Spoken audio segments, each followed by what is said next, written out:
Okay, so buckle up. I don't want to say anything, but it's wild. But before I get into it, let me just say I'm not some celebrity or influencer living in a mansion. I'm 33, work a regular job as an accountant at a local bank, and I live pretty normal. Pay my bills, mind my business, hustle when I have to. Like content creating mainly on cars, such as my own car, I'm just a guy who finally got something he really wanted. And apparently, that was enough to stir up some serious family drama. If you've ever had that one family member who just cannot mind their own business, if you've ever had that one family member who just cannot mind their own business, this story's for you. So here's the deal. I have a car, but not just any car. This is my car. It's not much to some, but to me, it's everything. It's an Aston Martin V12 Vantage. Sleek, loud, beautiful.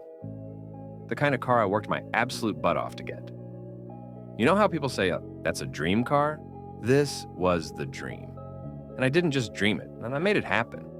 It's not a Bugatti, it's not some billionaire's toy, but it turns heads. It's got a clean paint job, an exhaust note that could wake the dead, and it feels like an extension of me. And yeah, I use it for content. Photo shoots, reels, short vlogs. I built a bit of an online following thanks to this car. It's sort of become my signature. People recognize the sound before they see me, and I'm proud of that. Now, here's where it gets messy. Enter my sister-in-law, my brother's wife. Let's call her Karen to keep things simple and maybe a little fitting. Karen's always had opinions, not always asked for, and definitely not always kind. For the longest time, she's been passive-aggressively throwing shade at the car. Oh, that must cost a fortune to fill up. Don't you worry someone's going to scratch it? Do you really need something that loud? Now, normally, I brush it off. Family's joke, right? I figured it was just her personality. But then came the family BBQ. You know the type. Uncles yelling at the grill, kids chasing each other around with water guns, music playing, paper plates stacked high. I roll up to my parents' place, park the Vantage in the driveway. A few neighbors stroll by, give it the nod. One even asked to take a photo with it, which I thought was kind of cool. Karen? She's watching. And I mean watching, not casually, like she's trying to set the car on fire with her eyes. Fast forward to later that evening, the sun's going down, people are starting to pack up. I'm helping take down a folding table when she pulls me aside, like she's about to share some life or death secret, and she goes, "You should sell the car." Now I laugh, because obviously that's a joke, right? Like, maybe she saw something on Facebook about minimalism and she's feeling inspired? But nah, she's dead serious. She looks me in the eye and says, "We need help paying for our daughter's private school tuition. You don't need that car. You should think about the family." I blinked. You ever hear something so wild your brain just lags? I said, "Wait, are you serious right now?" She nods, arms crossed like she's delivering some moral sermon. Now, don't get me wrong, I care about my niece. She's smart, she's great, and I want the best for her. But last I checked, her tuition isn't my tab. So I tell her straight up, I worked years for that car. It's not just a toy, it's part of how I make money now. I use it in my content, it's part of my brand. I'm not selling it. And this look she gives me, it could freeze fire. Then she goes, "You're just chasing attention." The car is a distraction from what really matters. And that stung. Not because I thought she was right, but because of how casually she dismissed everything I've done to get to this point. She's acting like the car dropped from the sky. Like I didn't grind for it. Like I didn't put in late nights, long hours, sacrifices, while juggling work, side hustles, and burnout. And here she is, trying to guilt me into giving it up. And then, as if she's the queen of self-righteous quotes, she drops this. "You'll understand when you have kids."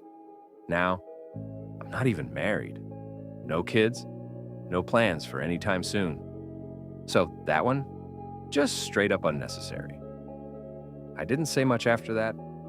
Just grabbed my stuff and dipped. I figured that was the end of it. attention? Sure. But family always bounces back, right? Wrong. Within 2 days, things went from awkward to crazy. I get a knock on my door one evening. It's a guy, maybe in his mid-40s, never seen him before. He says, "Hey, I'm here about the car. The Aston Martin?" I'm like, "Excuse me." He tells me he was told the car's for sale, that he was sent here by my sister-in-law. She posted photos, my photos, on some local Facebook marketplace, claiming I was motivated to sell. He legit thought he was showing up to check it out and maybe drive it home. I was fuming. I had to explain the situation, apologize, and ask the guy to report the listing. Next thing I know, I've got random people messaging my content page asking, "Hey, still selling the Vantage?" One guy even offered to trade plus cash for a Subaru. I call my brother. He sounds tired and kind of embarrassed. He says, "Yeah, she told me she was going to do that." I didn't think she actually would. I said, "Why didn't you stop her?" And he says, "She said you were being selfish. That you needed a push to think about the family." A push? Bro, that wasn't a push. That was a full-blown ambush. So, I had to make a public post, clear things up, and block her from my social pages. Now the family's split.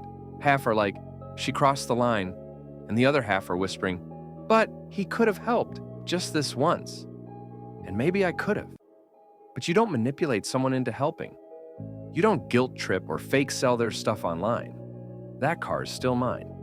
And now it's more than just a car, it's a symbol of hustle, of boundaries, and of how far people will go when they feel entitled to what's not theirs. So yeah, next BBQ, I'm showing up in the Vantage and parking right on the lawn. But just when I thought that was the end of it, I got a call from my niece, and I haven't really noticed. So it went straight to the voicemail.